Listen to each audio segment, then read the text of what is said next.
इस कुर्रे अर्ज़ पर माँ का वजूद मोहब्बतों, मशक्क़तों और कुर्बानियों का इस्तिआरा है। ये वो हस्ती है जो 9 माह तक तरह तरह की तकलीफ़ें झेल कर और अपनी जान पर खेल कर अपने बेटे को दुनिया में लाती है। उसे अपना खून जिगर पिलाकर पालती है, रातों को जाग जाग कर उसे संभालती है, खुद गीले पर सोती है, उसे सूखे पर सुलाती है।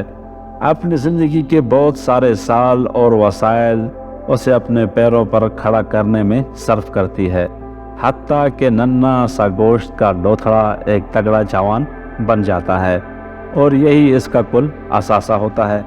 फिर आहिस्ता आहिस्ता यूँ होने लगता है कि यही माँ कहीं उसके ख्वाबों पर पहरा देती है तो कहीं उसकी अज़दवाजी खुशियों को डस लेती है। ये नहीं सोचती कि जो मेरे साथ हुआ वो मेरी बहू के साथ नहीं होना चाहिए। वो बस ये चाहती है कि जो कुछ मेरे साथ हुआ वो इसके साथ क्यों ना हो, आखिर मैंने भी तो इतना कुछ बर्दाश्त किया था, तो ये क्यों ना करे। एक बहू को अपनी नई ज़िंदगी में सबसे ज़्यादा तनो तशनी और ज़हनी अज़ियत का सामना उस वक्त करना पड़ता है जब वो पहली बार उम्मीद से होती है। एक सास खुद इस मरहले से गुज़र चुकी होती है, उस वक्त की मुश्किल और तकलीफ़ से बखूबी आगाह होती है, मगर बहू के उस मकाम पर पहुंचने के बाद अपने दिल को पत्थर बना लेती है।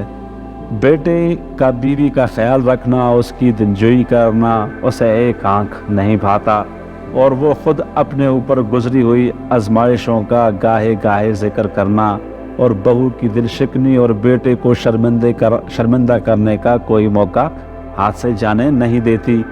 और हर सगीरी सासों का तो यही कौमी नारा है कि तुम्हारे यहाँ कोई अनोखा नहीं हो रहा, वगैरह वगैरह। आमतौर पर ऐसी ही माएँ देखने में आती हैं जिन्हें अपने बेटे के लिए चांद जैसी दुल्हन चाहिए होती है, मगर कुछ केस ऐसे भी होते हैं कि बहुत माकूल सूरत और कमाऊ बेटे के लिए नहायत ही कम शक्ल या गरीब घर की लड़की का इंतखाब किया गया और जवाज़ ये पेश किया जाता है कि दौलत और सूरत आनी जानी चीज़ें हैं, सीरत बड़ी चीज़ है। और हमने खुद अपनी गुनहगार आंखों से ऐसी लड़की को पूरे घर की नौकरानी बने हुए देखा है, एक नहीं कई बार देखा है।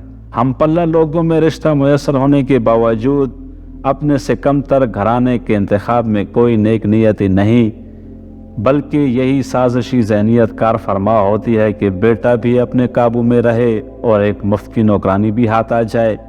फिर ये लड़की बेचारी अपनी मजबूरियों और कमज़ोरियों के हाथों अपनी पूरी ससुराल को अपनी खाल की जूती बनाकर पहनाने में जुड़ जाती है और इसका मजाजी खुदा की इज़्ज़त नफ्स सत्तू पी कर सोई रहती है।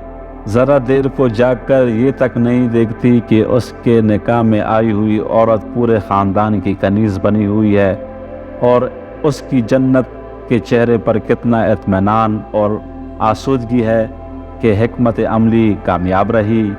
एक केस तो ऐसा भी हो चुका है कि किसी शख्स ने अपनी माँ की पसंद बल्कि ज़िद से ब्याह कर लाई हुई अपनी कमरू बीवी से 3 साल तक कोई ताल्लुक़ नहीं रखा। हालांकि ये बात शरीयत की नज़र में कितनी नापसंदा है कि इसका अंदाज़ा ऐसी बात से लगाया जा सकता है कि ऐसी सूरत में औरत को फला का हक हासिल हो जाता है, मगर वो लड़की बेचारी बहुत मजबूर और कमज़ोर थी, तलाक का तमगा अता होने से डरती थी। सो उसने अपने बेहिस शोहर और ससुराल वालों का दिल जीतने के लिए अपनी हस्ती को मिटा डाला और बिलाखिर सुरखरू हुई।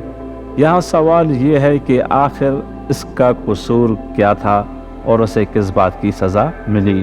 वो शख्स अपनी माँ की ज़्यादती का बदला अपनी बेगुनाह बीवी से उसे अपनी ज़िंदगी में ही बेवा करके क्यों ले रहा था। उस गरीब ने अपनी ज़िंदगी के 3 कीमती सुनहरी साल मुशक्क़तें और अज़ियतें झेलते और तलाक के खौफ की सूली पर झूलते हुए गुजारे। अगर वो शोहर की बेतनाई और लाताल्लुकी से दिल बर्दाश्ता होकर कोई इंतहाई कदम उठा लेती, खुद को ख़त्म कर लेती, तो इसका खून किसके सर होता।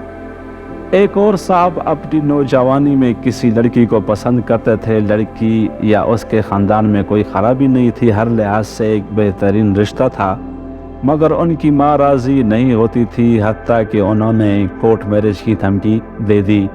तो माँ ने भी उन्हें अपना दूध न बख्शने की धमकी देकर उन्हें اس ارادے سے باز رکھا اور ان کی شادی اپنی پسند سے ایک غریب گھر کی لڑکی سے کر دی۔ انہوں نے بیوی سے بے تنائی تو نہ برتی مگر استطاعت رکھنے کے باوجود اسے ایک بہتر زندگی بھی نہ دی، اور مرتے دم تک اس لڑکی سے رابطہ رکھا جس سے ان کی شادی نہیں ہو سکی تھی، کیونکہ بعد میں اس لڑکی کی بھی کہیں شادی نہیں ہو سکی تھی۔